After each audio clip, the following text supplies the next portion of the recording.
biso tozuwaka na ngolu www.visionnewstv.com. Batalinga na poto, batalinga na kini, batalinga mokili mobimba partout. Oh ngolu te. Ah, nzambazo futa. Gloire à Dieu. Que Dieu vous bénisse.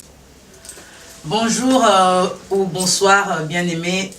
Ça dépend de l'heure à laquelle vous nous suivez en ces moments. Nous sommes bien branchés sur la www.visionnewstv.com. La solution à tout, nulle part ailleurs qu'ici chez nous. Ça se passe qu'ici chez nous et nulle part ailleurs. Je suis bien la sœur Hortense avec mon émission La connaissance divine. On va recevoir aujourd'hui, je suis partie chercher pour vous le frère Papi Elifa Mobeka Ngwasso, comme j'aime l'appeler. Il est bien là devant vous. Frère Papi Elifa, bonjour. Bonjour, maman Hortense. Frère Papi Elifa Toyambi, on a plateau Nabiso. Bazana Posabayeba. Qui est vraiment le frère Papi Elifa? Est-ce que vous savez qui est vraiment le frère Papi Elifa? Yo moko yebisa bata. Bana nyonso botala yo. Botala yo na poto na kin partout dans le monde yebisa bango. Qui est le frère Papi Elifa? Ok, merci. Papi Elifa eza kombo Papi d'abord kombo na ngai prénom. Kombo ba pesanga ta on a botami. Pourquoi Papi, je sais pas. Mais naza Papi. Naza kokote mais naza Papi. Alors Elifa c'est mon nom. Elifa Abombo eza kombo na ngai ya kombo tata na ngai. Elifa Abombo kombo na ngai. La bonne minée bano sur le bagage souvent famille chrétienne donc maman sambelaka tata sambelaka ngai moko na bandi ko sambela na ko banda na ngai ko sambela nzambe ezaki na année 89 précisément na Lingwala et pas na mbaki Yesu. À l'époque c'était chez l'église La Source et pas ya pasteur Kaleta qui a Kunande parce que c'était l'église La Source. La Source nanga ibandaki wana. La Source na yo ibandi pendia na La Source. Na La Source. Donc na na église La Source. Et pas pasteur Kalita Kunande na bandaki d'abord pas musicien hein, nazaki musicien té. Intercesseur. À cette époque non toyaki na groupe ya qu'on appelle JPC, Jeunesse pour Christ. Jeunesse pour Christ. Parce qu'on encadré biso pour tout ce qui est événement, il y a gagneur d'âme, il y a coquindoté à maison par maison. Parce qu'il y a 89 évangélisation, ils ont été aux hommes. Ils ont dit que batu mingi majoritaire batu, bazaki na catholique. Sikoyo batu belé tant église de mouvement église de réveil côté batu pena bazaki pena ko se méfier mingi ozomona batu supo ko nda ko na ebote ya te na sama catholique o beti be portibo côté musumu na côté kale melembe babokela nga mai na côté na pont moka na bima watu za tupo tozaki na séminaire na ba campagne à cette époque na côté bukana banda kaka mama mbote nani ba église babokela mai oh là là. Alors on a bandaki na bongo après nde na koti chorale ya ba jeune oui na kati ya chorale wana ya ba jeune ba former nga na kati ya chorale na zaki déjà na voix parce que na zako yemba na ngai na ndako mais ko komisango na musique na yebaki na luté ngamo na yebaki te voilà que il faut na komisango na musique et que oui tant na yé na vous comprendre que non na ko kuma pe na musique na koti na chorale tant ba bengi ba choriste ya IPC na ina koti et évolution na mibande wana tango bandaki na chorale mbala moko otikala ika na chorale après okei mbala moko na orchestre non na vani na chorale longtemps na vani na chorale na sangi presque 1 an tango na chorale ba découvrir qui j'étais ba découvrir talent on a nango oui alors ezaki siko il fallait na région de ba mikolo ouais hein ba mikolo ba grand frère na biso moko za na ngola akoma nani apôtre Igo Kaimbe yem tazaki chef d'orchestre alors ba jungai ko na zaki pire petit na à cette époque a jungai na l'orchestre azwaki yo pose là qui pire petit na yo nazalaki na pire petit na ye en même temps na joimba bien. Ah d'accord. Donc on a joimba bien parce que na époque on a tozalaki nourri par Vox Day. Voilà. Parce que banane à l'époque on ezaki banane en fait. À l'époque on ezaki maman Feza Chamam, ezaki maman Lili Sumbela na Veremo. Tozalaki na couple Buloba, tozalaki na Mente. Tozalaki na Jevakim, tozalaki na notre pasteur atika biso déjà frère Blaise Sakila. Bango muntu bazalaki ko nourrir biso na et puis papa Charles Mumbaya et puis Jevakim, tozalaki na groupe Sango Malamu. Donc tozalaki un peu na ba élément oyo. Oza alors mutakala. Donc tozalaki na ba déjà on sent tozalaki na ba élément oyo ezali ko sala ke tant tozo sambela banzembo tozali koyoka yango wana tozali koyoka nani pasteur oyo nani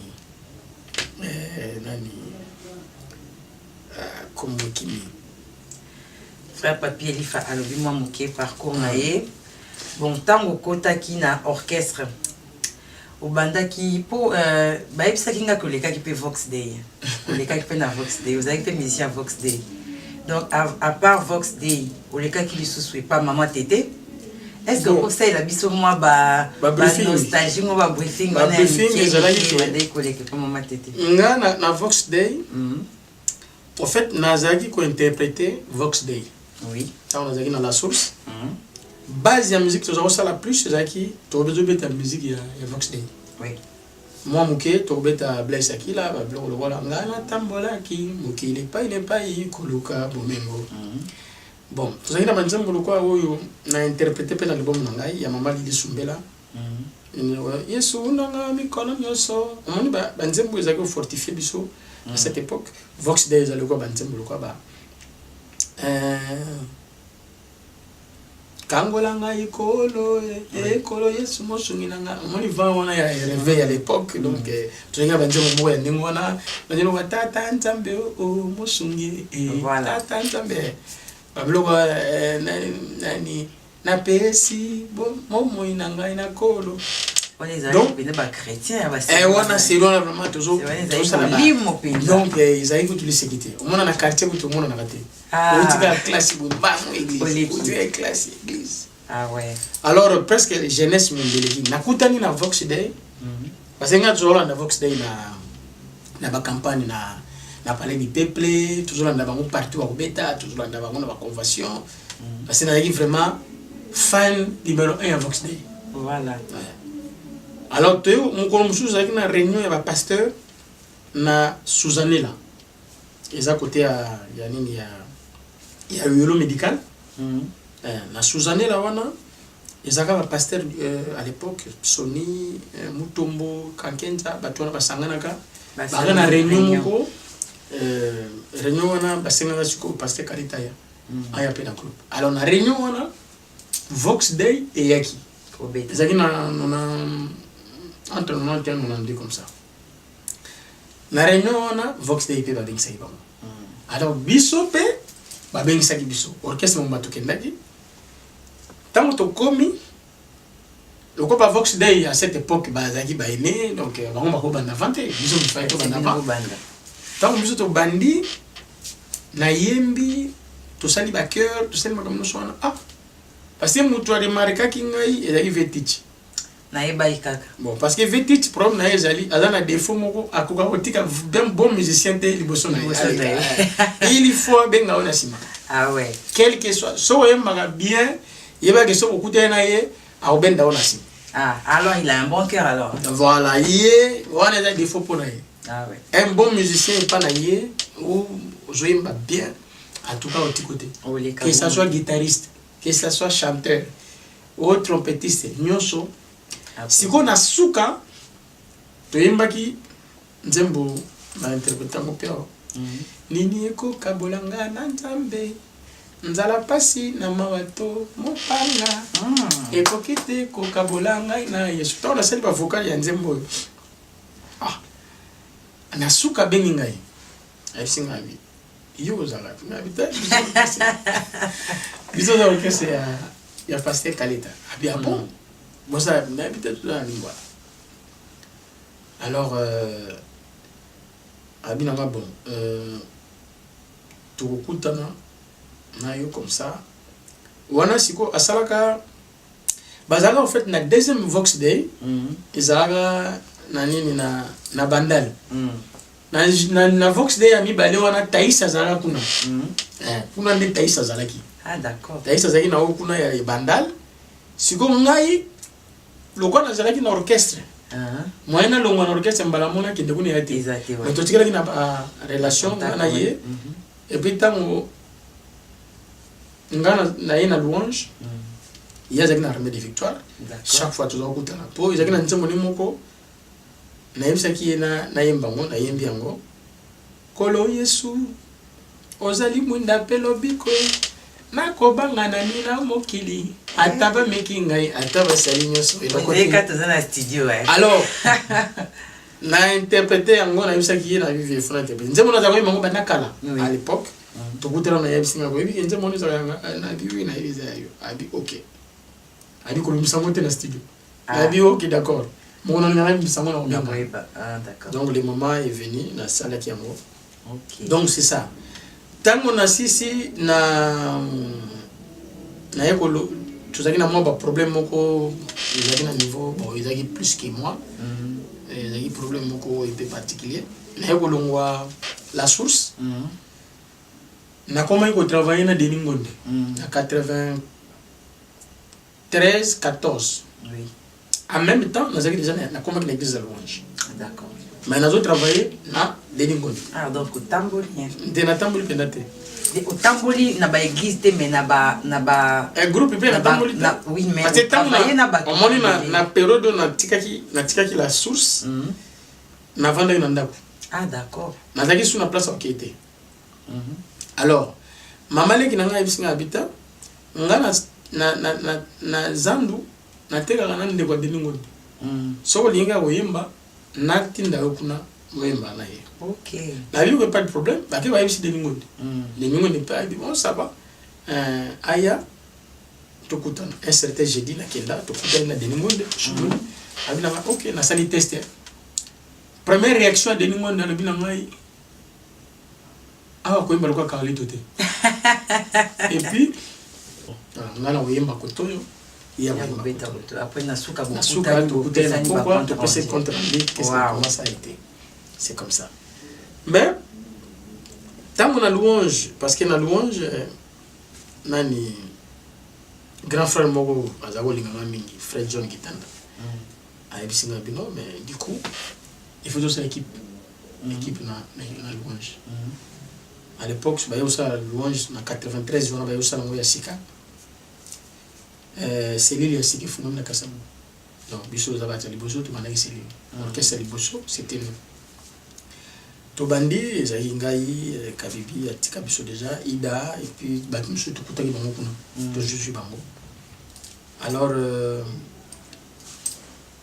tango siko na komi na église attaché na komi na responsabilité et comment que ça est difficile il y a au Kabola sorti dimanche pour biso kuna peut là le dimanche non samedi tout ça mariage il faut na zarawana parce que équipe auto salema batino se bota là voilà ah ouais alors na voilà bon après moi avance na 93 na vers la fin na saki album moko na yembaka album moko na grand frère moko sous Serge mais zaki dirigé par grand frère Mususu Didier Yamba azana na Lille OK Didier Yamba il fit aussi mon professeur Yachan wow aya pe santa ibo matière ba biloko belé tant que na yaki déjà na volonté na yaki na voix mais grand frère wana Didier Yamba il m'a aidé en tout cas à tsuningai pour banzela mususu na yebaki te na comprendre d'accord alors on a sali album tout ça l'album wana ezaki dirigé par DJ Yamayamba il y a Serge il y a frère Nabiso Serge évangéliste après na 94 nde faki to réaliser album ya o libala libala ya mona. Ah d'accord. Ana lesika siko frère. Mona sikoyo makambo a commis frère Papi Elifa. Voilà, nazalaki kaka Papi Elifa. Ozalaki kaka Papi Elifa. Il fallait kobongisa album ya o libala libala. Maman azalaki na quelques chansons, beaucoup na pourquoi bi bonga nazana banzembo autant. Parce que libala libala déjà za obetango. Oui. Azalaki obetango. Mais à l'époque ezalaki te na rythme. Il y a des gens qui normal. Mais habité maman. Mais nous avons besoin de ça. Et comment tu as rythme? Et comment tu as rythme? Et comment je vais ma colo et tamboli pe c'est le ça. En tout cas.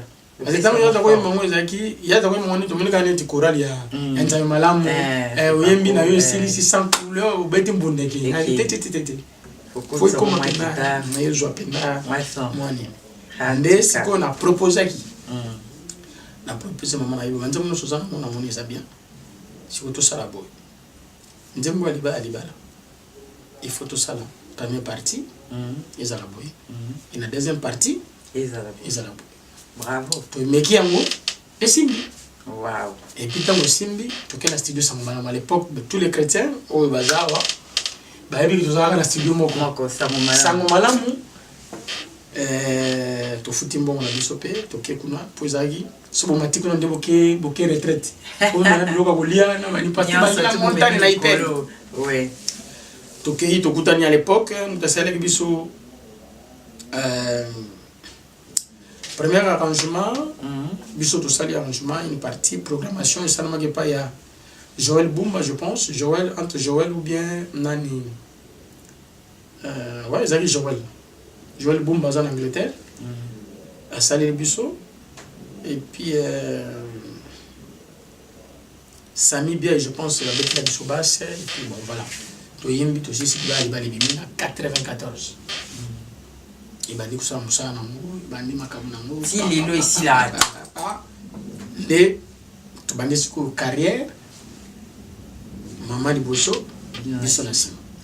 Nalingaki na tuna yo eloko moko frère Papi ba relation nini ozalaki nango netina bato nyonso oyo ozalaki na bango ata obozaki kwemba bokabwani ata na mama tete ba relation na bino ezalaki ndenge nini ya tous les jours quoi ya vie na vie boye ya vie à tous les jours ba vie quotidienne bovaldaki ko entretenir ba bonne relation comment les akanavi katoka o kuna o na longwa kuna to quoi to travailler c'était to sur la raté yo siko makambo n'est pas je crois que ezaki comment non mais kolobake kokabwana to bokabwana ki to bozeki na relation nini je pense que entre nous les enfants de Dieu ngai bayebi ki ngana za mwana mama tete bon voilà donc du coup to kabwana pour nous c'est-à-dire lien entre maman et mwana et kabwana jamais mais le travail peut et qu'on va canaliser parce que le long de tout le moment tu es un pasteur oui comme un pasteur un pasteur à une église à diriger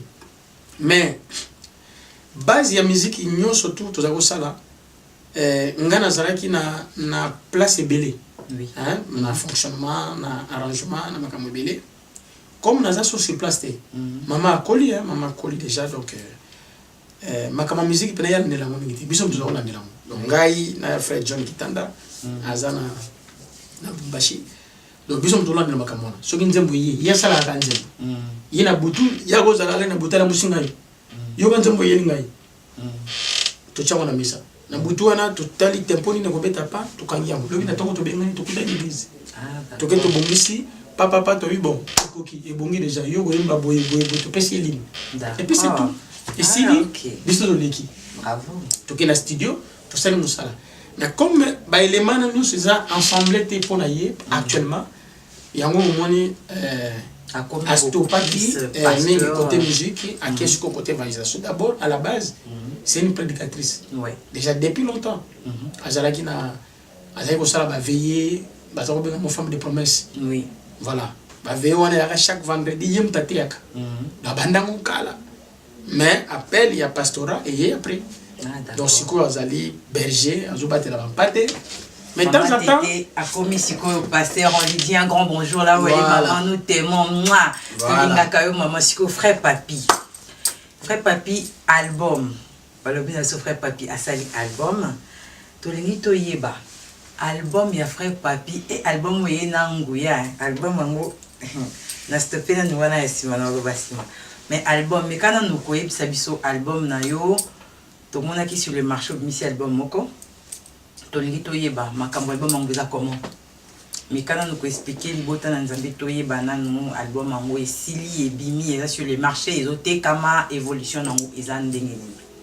Ouais, album, bon, on a sali album, ça fait tant des années, il a fallu un seul album. Mais nous avons attente, il y a qu'on s'est positionné, d'abord qu'on a bien, parce que l'album est là, sur le bandit, il faut tambour. On va tout ça album au tiki album il faut jouer la précaution sur tout le temps au côté studio il faut y avoir qui aux gens la pub aux gens marketing et puis actuellement le marché a disque proposition est tellement belé bande ko belé ba sali banzembo bande ko sibile c'est-à-dire pour bayo kayo il faut vraiment ça vraiment effort ata kutu toza na YouTube ata toza na internet mais ata YouTube on peut pas aller ils ont les cam ouais voilà donc on période to bandaki musique ba mystère ba minité ozomona ouais ba mystère ba minité biso zalaki ba jeune mais tozo yemba na ba grand ozomona mais sikoyo toza na va moko ki ba jeune na ba jeune ba bimi ba ngoti masolo makambo ngo et comme sikoyo il faut ba yokai d'accord. Et puis, tu nous sommes au Yémen. Tu as beau vendre bonga et mbaga. Vous asseyez. Tu nous sommes pas les gars au Yémen. Babou na bamba la na bango ba producteur le ba Edgar. Eh, Edgar, Edgar na mission mon gars produire la Paul Kela. Ah ouais, on tient sous. Producteur Edgar ba bio pour produire comme musicien mon. Il y a produire comme musicien mon. Comme on a 5 bon, et puis quand on a ça l'album, on a 8 ans. On a 8 ans pour ça l'album. Oui.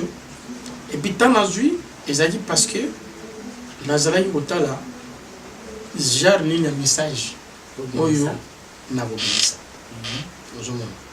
Alors, Nathalie Banjem Nazaki Nango, Nathalie Banjem Tozalaki Nango, na poni, na sélectionné moi certaines chansons, na tienne la première album.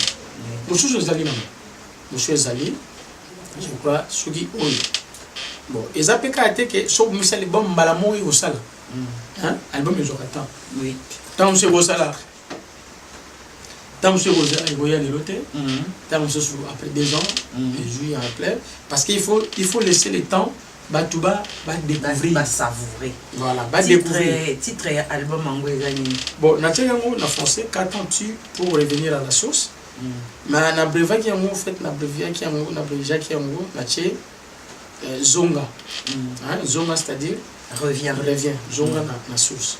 Donc ozonga na liziba donc ozozela nini pour ozonga na liziba d'ici kombandaki parce que na yaki comprendre par rapport ya parcours na ngai on a sali na église na musa na nzambe na musique makambo ebele oyo bandaki yango te tozala ngo lisusu et puis tozo kende kokoba na ko s'empirer na makambo ya mabe ezo tout ça alors na kantatu oyo na tche katatu ils ont juste pour rappeler kaka ndeko ngai kati na Yesu to se rappeler que Yesu nde azali source ngam na tuzana mo besoin amen olinga obika olinga obala que tout ce que tu peux faire Yesu azali source. Parlant de libala olobi kamo important album oyo na moni na onction album libala mbala moko na moni frère Papi nzambe za bien non mais na bandaka album avant libala normalement préparation album kasi on a lobité album yeli mba moko libala album tango ba usali yango mba moko yena libala na bandaka sono ba titre ya album ya ba nzembo oyo eza na album oyo eza na combien de titres na album na titre na album oyo na sali 10 titres na 10 titres na sali. Il y a quelques titres, ça va remix na sali. D'accord. Na imbi yango na lolengi na zaki inspiré. Liziba. Bon, ils ont un deuxième libala, ils ont le deuxième. Et kokite, c'est-à-dire ni ne vocabulaire na nzambe, donc le côté vocabulaire na nzambe. Ozali nzambe, c'est-à-dire nazo talisa o nzambe azali pona biso. Amen. Sosola. On les a plus nazo lobela mingi na biso, biso batei, biso bayembi. Ozali côté ya liloba. Na lobi kuna na kati. Ozali côté ya liloba. Amen. Bato bazali koningana. Bato bazali kobongwana. Ba misusu bakokende na lola, mais yo poni lifelo. Pona nini? Parce que tango yozo te ya bato, tango ndenge to te ya na maloba ya nzambe, tozo koyemba yango na nzembo. Il faut biso moko maloba wana ezongela biso parce que biso pe to na posa kobika. Omoni? Alors les ana bato belé basi ba bosani ke biso pe to na bosa kobika, on dirait tokovana na biso wana moke éternellement. Tosomba bandaku, totonga tosomba bituka, to bala na biso, c'est fini. Or, Bible ezoloba ke tango na suke be epusani. Sosola. Alors la parole est la sixième chanson. Le lobby au commencement était la parole qui est Dieu avec Dieu. Donc avec la parole, on peut faire beaucoup de choses. Amen. Nakobangate. Voilà. Nakobangate, c'est-à-dire kolo Yesu ozali wana ya vetich. Na lobby kolo Yesu azali monde appelé biko et pas na yende to de sécurité. Et puis batela ngai. Et dans ce moment tu vas yemba na zaki église de réveil en train de malamu bien kolo Yesu yo mobikisi. Batela na pembeni na yo. La mona lola kido suka ya pokoi na ngai nyoso. Mungongo ngana yo ka bien ne bibne bowe ka ngote. Bon. Ya mo fuko so mbara ka album. Bolingo na ngai ezanzembo ya mama lisumbela na Virome. Ngana sepelaka nzembo na mingi. Namona ki ke ezaba nzembo yo ezo epesaki biso makasi mingi tango tozati pongolaki motema. Oui. Et pourquoi pas nazongi sango lisusu. Ah ouais. Ezonga lisusu pona kosunga pe ba misusu po ba Là, bayoka ya mwa c'est kala. une bonne chose, une très bonne chose. Est-ce que vous yemba mwata muki? Ngai na sali arrangement na ngai na sali Te oyembe la biso awa na studio. Yesu Ataka. nanga mikolo nyoso. Voilà. Ye ayebi bomoi na ngai ata na butu ata na moi. Yesu wa mikolo nyoso.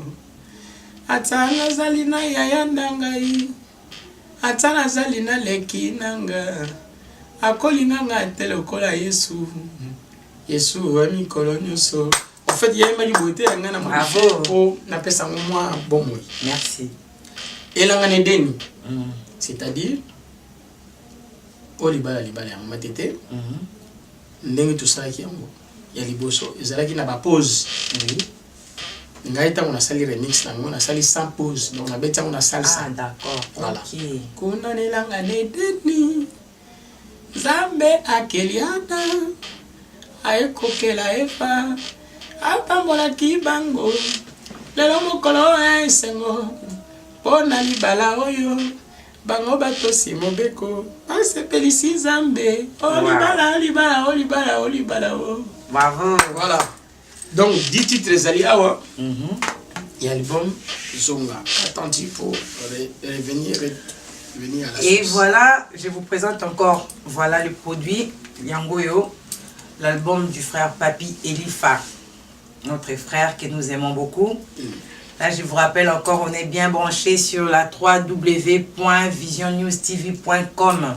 La solution à tout, nulle part ailleurs, ça se passe ici chez nous. Hein. Frère Papi Elifa, est-ce que vous avez un clip, album, est-ce qu'ils ont un clip déjà?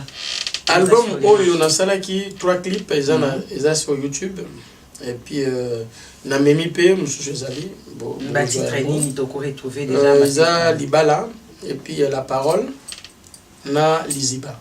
Ah, d'accord. So beti Papi Elifa la parole, Papi Elifa liziba, Papi Elifa libala et puis c'est là yo ba Obi na ngozana 3 clips non et salami déjà. Oui, na zana 3 clips déjà sur YouTube. Ngasko na lingi régie avec Christian Fallings a balancé les bisuelo comme on a régie kuna ba meka opesa biso na élément moko total nanu to sentir penda clip oyo ezalaki ya moto ya salaki na ba mama tete na banani na banani total asko œuvre na ye moko ndenge ezali soki Christian Falling ça ko balancer les biso comme qu'on a régi total nanu clip ya frère Papi Elifa. Après on revient sur l'histoire. Tosangani lelo mpona esengo ya libala ye elaka oyo ya boye ekokufaka te na miso asambe mpe babianga bya boye mobali aponi mwasi kino na liwa bato yo nyonso baye koyoka mpe kotala ye elaka na bino lokola batemwe esepelisi nzambe ekosangisa bino boye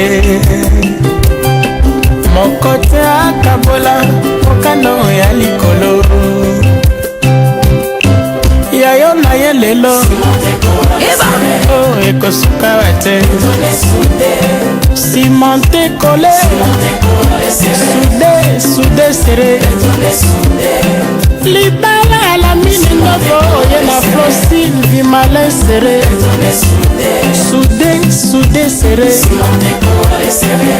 ekosuka wate ekosila pe awate libala ya junior kadia ye na mama cimenté collé Eva Elibala katina Yesu Ayo esengo baba Yesu nde mopamboli Yesu nde mopamboli Kasinga na yo nde mobateli libala Yango ni yango ekomi kaka divorce Oza bana nzambe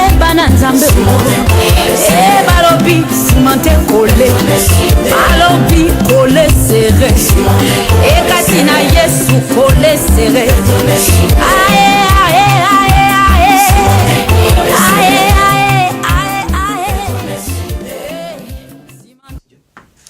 Et voilà, nous sommes de retour sur les plateaux. Je vous reconfirme encore qu'on est bel et bien sur www.visionnewstv.com, la solution à tout, nulle part ailleurs. On est bien dans notre émission La connaissance divine avec la sœur Hortense, frère Papi.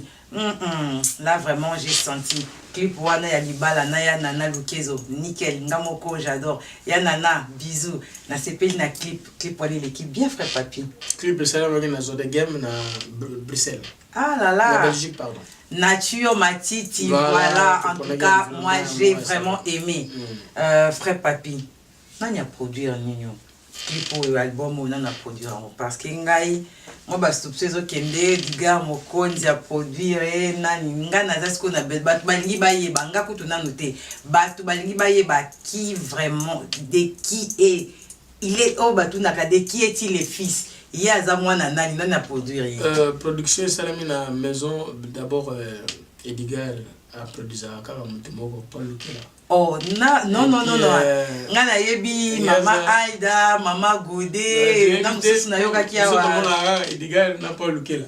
Ah bon en fait eza maison JPM production Jean-Pierre Mouteba nzamba sali grâce ya ko kota na vision ya ko promouvoir musique chrétienne en tout cas siège na eza na Kinshasa na boulevard Lumumba on a galerie présidentielle donc il a produit kaka yomoko pour yo lobi non nani Jean-Pierre Mouteba JPM production a produire Grâce a produire nani Shalida Zana CFMC du coup en fait l'activité mingi ezana ngande na zone Europe l'activité mingi ya JPM production ezana nakin d'accord donc maison JPM de produire album Oyo Nasali na Paris. Là vraiment on dit un grand merci à la maison JPM de notre frère Jean-Pierre Mouteba. Ça fait longtemps que na mona ya zo mona na lisusu. Azaki na Kinshasa ka pour makambo ya musala Oyo et puis azo nga déjà zali. D'accord.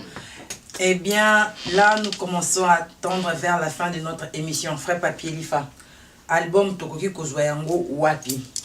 Bon, place de distribution à l'album. D'abord, na Paris. Na la distribution, chez Papi Zola, na Château Rouge.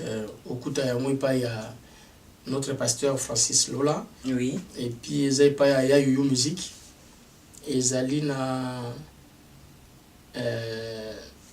Vision News, beaucoup de yango, ceux qui ont béni bango pour yango. D'accord. Et puis ils ont sous na Pactol, ils ont un peu partout na Kazarema, partout et pas ibozali, ceux qui ont béni pour yango. Ils ont na Canada, ils ont na Allemagne déjà, et puis ils ont na Kinshasa déjà place na galerie présidentielle les amis. Donc yango un peu partout. C'est bien. Aux yeux déjà ma place et pas d'ambition à 3visionnewstv.com déjà. C'est lui qui en a vraiment besoin à contacter le producteur Edgar Mokonzi à Koki Kozwayango et pas ya Edgar P ceux qui ont besoin à part pour l'ambition à Vision News TV et ça déjà. Frère Papi Tokomi Nasuka, moi salutations, mot de la fin. Salutations d'abord mon épouse Pati Lifa na pesi mbote sika kotala émission.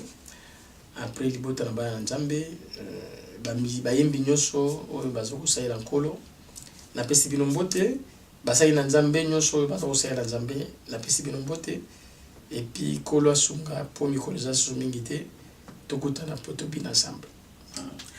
Merci beaucoup avec le frère Papi. On a été très content de vous avoir à nos côtés. Merci. Là, moi, j'ai dit vraiment un grand merci à Christian Falings. J'ai dit un grand merci à Edgar Mokonzi, le producteur, Balobi, produire, musicien et belé. Alors j'ai dit merci à tout le monde. Merci. Ah, je ne pouvais pas oublier notre habilleur de luxe, Papa Chico Toko. Là, j'oublie pas l'ancien Zao, mon grand frère. J'oublie pas les enfants des dieux. Nabo Sanité, Christian Falings, Nassimana Caméra. Nabo Sanité, Bananzambe, Libota Nanzambe. On est là pour vous. Toza koze la bino oyonyo soza na posa ya ko contacter biso aleka akutana na biso na www.visionnewstv.com. Nulle part ailleurs, ça se passe qu'ici chez nous, Nzambe Apambola Bino. Merci, au revoir. Merci.